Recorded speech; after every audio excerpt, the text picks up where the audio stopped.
বিসমিল্লাহির রহমানির রহিম। আসসালামু আলাইকুম।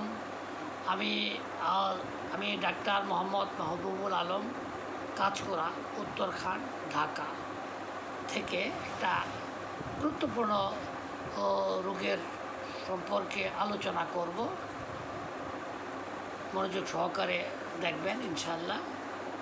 শরীরের বিভিন্ন জায়গায়, মুখমণ্ডলে, দুই হাতে, দুই পায়ে, পেটে, পিঠে, বুকে, চোখের পাতায়, চোখের ভ্রুতে, বগলে, ঘাড়ে, হাতের পায়ের আঙ্গুলে, পায়ের তলায়, এমনকি গোপনাঙ্গে, জরায়ুর সার্ভিক্সে, মলদ্বারের চারপাশে ছোটো ছোটো ও বড় বড় ডুমুরের মতো, ফুলকপির মতো খাঁজ কাটা এবং ধারালো খসখসে মসৃণ ও অমসৃণ আঁচিল হয়। কাহারো কাহারো ব্যথা করে, চুলকায় এবং রক্তও বের হয়। আঁচিল হলেই কমন হোমিও ঔষধ থুজা 30-200 ফার্মেসি থেকে কিনে নিজেই খেয়ে থাকেন। এতে করে কারো কারো উপকার হয়, কারো কারো উপকার হয় না।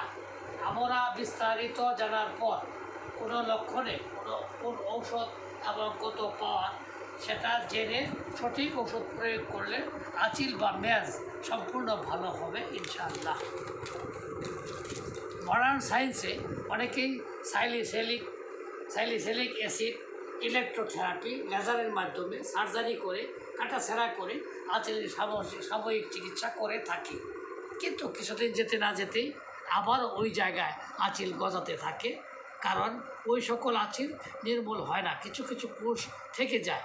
কিন্তু হোমিও ওষুধ প্রয়োগের মাধ্যমে কাটাছেঁড়া ছাড়াই নির্মূল করা সম্ভব বা সম্পূর্ণ আরোগ্য সম্ভব ইনশাআল্লাহ। অপচিকিৎসার মাধ্যমে চাপা দিলে অনেক রকম সমস্যা দেখা দেয়।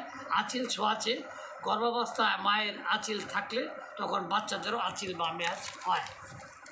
যৌন মিলনের ক্ষেত্রেও মেলামেশার পরে গোপনাঙ্গের চারপাশে আঁচিল হয়।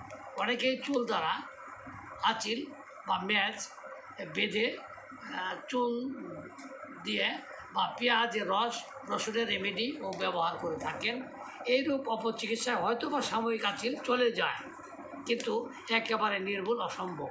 হোমিওপ্যাথিতে আঁচিলের জন্য causticum, natrum mur, acid nitric, sepia, silicea, staphysagria, sulphur, arsenic, calcarea carb, hepar sulph, lycopodium, phosphorus, thuja, antim crud, lachesis, graphites, aurum mur, ammon carb, এরকম বহু ওষুধ আছে।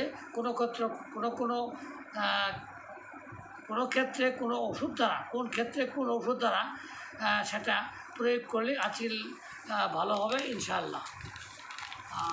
40 বছরের বাস্তব অভিজ্ঞতায় আমার এলাকায় আঁচিলের জন্য ছোট বড়, ছেলে মানুষ, মেয়ে মানুষ শত শত আঁচিল বা মেয়াজ এর চিকিৎসা করে আল্লাহর অশেষ রহমতে সম্পূর্ণ সারাতে পেরে নিজেকে ধন্য মনে করছি। কাজে জটিল কঠিন যে কোনো রোগ ইনশাআল্লাহ, সকল প্রকার চিকিৎসায় যেখানে ব্যর্থতা, আল্লাহর অশেষ রহমতে সেখানেই আমার সফলতা ইনশাআল্লাহ। গ্যারান্টি সহকারে চিকিৎসা সেবা দিয়ে থাকি।